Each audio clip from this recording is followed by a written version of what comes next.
Welcome to soda Buti. So இந்த video நம்ம பார்க்க போறது இந்த வீக்கெண்டுக்குனே ஒரு 3 படம் தமிழ் டப்பிங்ல வந்து இறங்கிருக்கு. இதுக்கு முன்னாடி வந்த படங்கள் தான், பட் இப்ப சுட சுட தமிழ் டப்பிங்ல விட்டுருக்காங்க.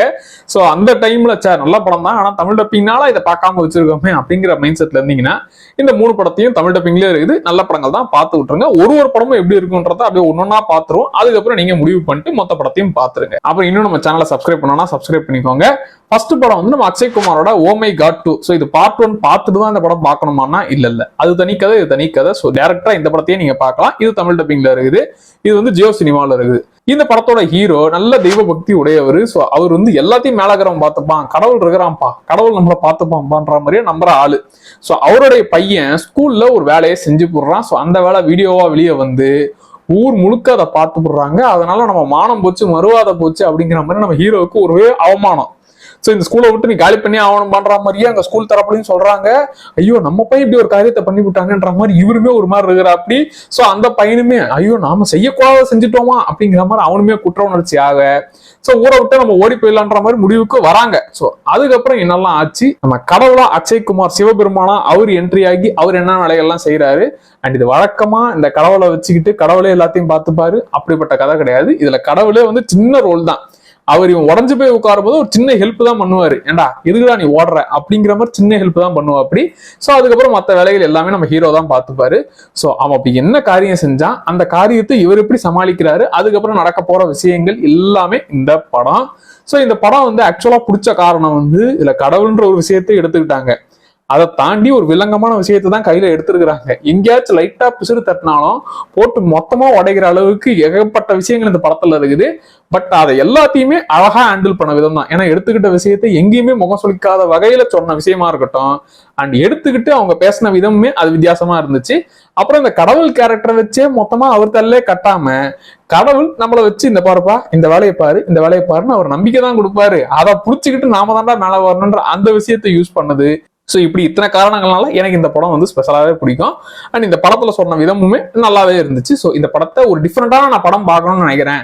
அது நல்லாவே இருந்தா இன்னுமே சூப்பரா இருக்கும். அண்ட் முக்கியமா இந்த படத்துல வந்து அந்த குட்டி பசங்களுக்கு இதெல்லாம் பேசக்கூடாது, இதெல்லாம் தப்பு, இதெல்லாம் நீ வாயவே திறக்கக்கூடாது இப்படின்னு சொல்லி அவன் டவுட்னு கேட்க வர டீச்சர் கூட நான் இந்த டாபிக் எல்லாம் பேசுறேன், கிளம்பு கிளம்பு கிளம்பு அப்படின்னு அதை பேசவே விடாம தடுத்ததுனால அவன் என்னெல்லாம் பிரச்சனைல மாட்டிக்கிறான்ற அந்த விஷயத்த காட்டினதெல்லாம் ஆமா இல்ல, இது கரெக்ட் இல்ல. நம்ம ஏகப்பட்ட விஷயம் என்னென்னத்தையோ பேசுறோம், பட் இந்த விஷயத்த ஏன் பேச மாட்டேங்கிறோம், இல்ல இந்த விஷயத்த பேசினா ஏன் பிரச்சனை வருது, அண்ட் இந்த விஷயத்த டீச்சருங்களே பேசாம இருக்கிறதுனால எவ்வளவு பிரச்சனையில பசங்க போய் மாட்டிக்கிறாங்கன்றத காட்டின விதமும் நல்லாவே இருந்துச்சு. ஸோ அதனால இந்த படத்தை தாராளமா ட்ரை பண்ணுங்க.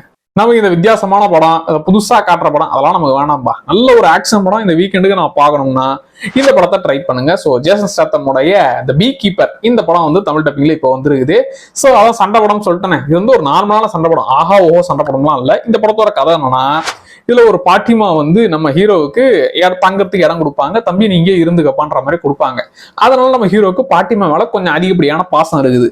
அந்த பாட்டிமாவை இந்த காடு மேலே 16 நம்பர் சொல்லுங்க சார்ன்ற ஒரு கும்பல் வந்து இந்த பாட்டிமாவை, பாட்டிமா உங்க அக்கௌண்ட்டுக்கு ஏதோ பிரச்சனை இருக்குதுன்ற மாதிரியே ஏமாத்தி மொத்த காசையும் ஆட்டையை போட்டு விட்டானுங்க. ஐயோ நம்ம காசு போச்சுன்ற மாதிரி அந்த பாட்டிமாவும் பதட்டமாயிட்டாங்க. சோ இப்ப இந்த பாட்டிமாவை ஏமாத்தின அந்த கும்பலை நம்ம ஹீரோ திரும்ப போய் பழி வாங்கினாரா? ஆல்ரெடி ஒரு பெரிய சம்பவக்காரர் தான். அந்த வேலைலாம் வேணாம்டா, நம்ம தேனியை வளர்த்தோமா, தேனை எடுத்தோமா, நிம்மதியா வாழ்ந்தோன்ற மாதிரி சண்டை வேணான்ற மாதிரியே அமைதியா வாழ. அதான் சண்டை வேணான்னு சொன்னா எவன்டா கேக்குறீங்க? Violence violence violence, I don't like it, I avoid it, but violence likes mean நம்ம கேஜிஎஃப் ராக்கி பாய் சொல்ற மாதிரி இவருமே டேய் நான் தேனியை வளர்த்தேன்டா நிம்மதியா உடுக்கிறான்னா திரும்பி சண்டைக்கு வான்ற மாதிரியே சுச்சுவேஷன் அமைய. அப்புறம் என்ன பாசம் காட்டுற பாட்டிமாவுக்கு ஒரு பிரச்சனைனா சும்மா விடுவாரா? அவர் திரும்பி போயிட்டு வேற லெவலில் ஒருத்தரையா விதவிதமா வெட்டி சாய்க்கிறது தான் படம். ஸோ இது நார்மல் சண்டை படத்துல இருக்கிற அதே டெம்ப்ளேட் தான். என்ன உங்களுக்கு போர் அடிக்காம அப்பப்போ சண்டை சீன்லாம் வச்சு நல்லாவே எடுத்துட்டு போயிருப்பாங்க. ஸோ இந்த சண்டை படம் எனக்கு வேணும்பா அப்படின்னா இந்த படத்தை ட்ரை பண்ணுங்க. மூணாவது படம் வந்து இது ஆக்சுவலா படம் அப்படிங்கிறத விட நம்ம சின்ன வயசு ஞாபகத்தை அப்படியே கிளறி விடுற ஒரு படம், சூப்பர் மாரியோ. சின்ன வயசுல அந்த வீடியோ கேம் விளையாடுறதெல்லாம் ஞாபகம் இருக்குதா? அதெல்லாம் இப்ப நினைச்சா கூட செம்மையா இருக்குதுல. இந்த சூப்பர் மாரியோ, சூப்பர் கான்ட்ரா, அப்புறம் வந்து ஒலிம்பிக்கு, அப்புறம் இந்த சர்க்கஸ், கிரிக்கெட்டு, இந்த வீடியோ கேம் எல்லாம் அடடா. சூப்பர் கான்ட்ராலாம் 2 பிளேயரா வச்சு விளையாடும் போதெல்லாம் அதெல்லாம் ஒரு மாதிரி அருமையா இருக்கும். ஸோ அதுல டிஃப்ரெண்டான கண்ணு, இந்த சூப்பர் மாரியோவா இருக்கட்டும், இப்படி ஏகப்பட்ட கேம் எல்லாம் விளையாடி அது ஒரு மாதிரி மலரும் நினைவுகள்ல. அந்த நினைவுகள் நெஞ்சினில் திரும்பிட திரும்பிட ஏக்கங்கள். ஸோ அந்த வீடியோ கேம் படமா பார்க்கும்போது ஏய் நான் விளையாண்டன்ற மாதிரி ஞாபகம் வரும்ல. ஸோ அதுதான் இந்த படமும். அண்ட் இந்த படமும் நல்லா இருக்கும்பா. வெறும் அந்த வீடியோ கேமை ஒழுங்கா எடுக்கிறாங்களா இல்லையான்னு பார்த்தா நல்லாவே எடுத்திருக்காங்க. இந்த படத்தோட கதை என்னன்னா, நம்ம சூப்பர் மாரியோ பிரதர்ஸ், நம்ம சிவப்பு சட்டக்காரரு பச்சை சட்டக்காரரு இப்படின்னு மைண்ட்ல வச்சுப்போமே. இவங்க 2 பேரும் திடீர்னு வேற வேற உலகத்துக்கு போக, சோ நம்ம சிவப்பு சட்ட மாரியோ வந்து நல்ல உலகத்துல இருக்கிற அப்படி, ஆனா பச்சை சட்டுக்காரரு பயங்கரமான உலகத்துல போய் மாட்டிக்கிற அப்படி, அங்க வில்லன் கிட்ட சிக்கிட்டாரு, அவன் சிறப்பிடிச்சு வச்சிடறான்.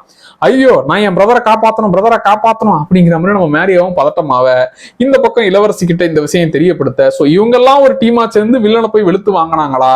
இதுக்கு நடுவுல வில்லனுக்கு ஹீரோயின் மேல, ஐ மீன் இளவரசி மேல ஒரு கண்ணு, சோ அந்த காதல் நிறைவேறிச்சா, அதுக்கப்புறம் நம்ம இவரு பிரதரை காப்பாத்தினாரா, இப்படி எல்லா பிரச்சனைகளையும் சொல்றதுதான் இந்த படம். சோ இது வந்து குட்டீஸ்க்கு மட்டும் இல்ல, நாமளுமே குட்டி வயசுல அந்த மேரியோ கேம்லாம் விளையாண்டோம்ல, சோ அதனால நமக்குமே இன்ட்ரெஸ்டாவா அந்த படம் இருக்கும். சோ அதனால இந்த படத்தையும் தாராளமா ட்ரை பண்ணுங்க.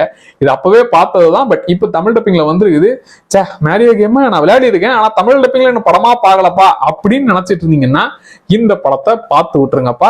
சோ மொத்தமா பார்த்தா ஃபர்ஸ்ட் இந்த ஓ மை காட் 2ன்றது வித்தியாசமான ஒரு படம், நிறைய பேருக்கு செட் ஆகுமான்னு தெரியல, பட் டிஃப்ரெண்டான படம், நல்ல படம், ட்ரை பண்ணி பாருங்க. 2வது பீ கீப்பர் கண்டிப்பா எல்லாருக்குமே பிடிச்சிரும். ஆனா ஆஹா ஓஹோ படம் இல்லைன்னா கூட இந்த சண்டை காட்சிகள்லாம் வச்சு மேட்ச் பண்ணி விட்டு நல்லாவே எடுத்திருந்தானுங்க. சோ இந்த படம் நார்மல் ஒரு சண்டை படம் வேணும்னா இந்த படத்தை ட்ரை பண்ணுங்க, இது ஓகேவான படம், ஆனா நல்லா இருக்கும். 3வது சூப்பர் மேரியோ, இது படம் இல்லைங்க, இது படம் இல்ல, இது நம்ம ஞாபகத்தை தூண்டி விடுற படம். சோ அதனால வீடியோ கேம் விளையாண்ட அந்த மெமரிஸ், ஏன்னா குட்டி குட்டியா இடங்கள்லாம் இது நான் வீடியோ கேம்ல விளையாடி இருக்கேன் அப்படிங்கிற மாதிரி நினைச்சு பார்த்து சந்தோஷப்படுற குட்டி குட்டி மூமெண்ட்ஸ் எல்லாம் படத்துல நிறைய இருக்குது. அப்புறம் இங்க வேற என்ன படம் வந்திருக்குன்னா, நம்ம விஜய் தேவரகொண்டாவோட ஃபேமிலி ஸ்டார் வந்திருக்குது. தியேட்டர்ல பார்த்துட்டு நிறைய பேர் ரிவ்யூ போட்டு ஆஹா ஓஹோன்னு இஷ்டத்துக்கு அடியேன்னு அடிச்சு வச்சாங்க. சோ அந்த படமும் பார்த்து என்னதான் பண்ணி வச்சிருக்காங்கன்ற மாதிரி அந்த படத்தை பார்க்கணும். அப்புறம் வந்து டில்லு ஸ்கொயர், சோ அந்த படம் வந்து நான் ஃபர்ஸ்ட் பார்ட்டே பார்க்கலப்பா, ஆக்சுவலா நல்லா இருக்குன்ற மாதிரி தான் சொன்னாங்க. சோ ஃபர்ஸ்ட் பார்ட்டை பார்த்துட்டு செகண்ட் பார்ட்டையும் அதையும் பார்க்கணும். அப்புறம் வந்து இன்னொரு டிடெக்டிவ்ஸா, டெட் பாய் டிடெக்டிவ்ஸ்னு ஒரு சீரிஸ் நெட்ஃபிளிக்ஸ்ல, அதுவும் தமிழ் டப்பிங்ல இருக்குது. ஸோ அதையும் இன்னும் பார்க்கல. இதெல்லாம் பெண்டிங் வச்ச விஷயங்கள். ஸோ அதெல்லாம் முடிச்சுட்டு அதெல்லாம் ஒரு வீடியோவா நான் போடுறேன். ஸோ இந்த 3 படங்கள்ல நீங்க பார்த்துட்டீங்களா என்ன, இல்லை இந்த வீக்கெண்டுக்கு வேற என்ன பார்க்கறதுக்காக வச்சிருக்கீங்க, அதை நீங்க கமெண்ட்ல சொல்லுங்கப்பா. மறக்காம நம்ம சோடாபுடி சேனலை சப்ஸ்கிரைப் பண்ணிக்கோங்க. அடுத்த வீடியோல பார்க்கலாம். டாடா.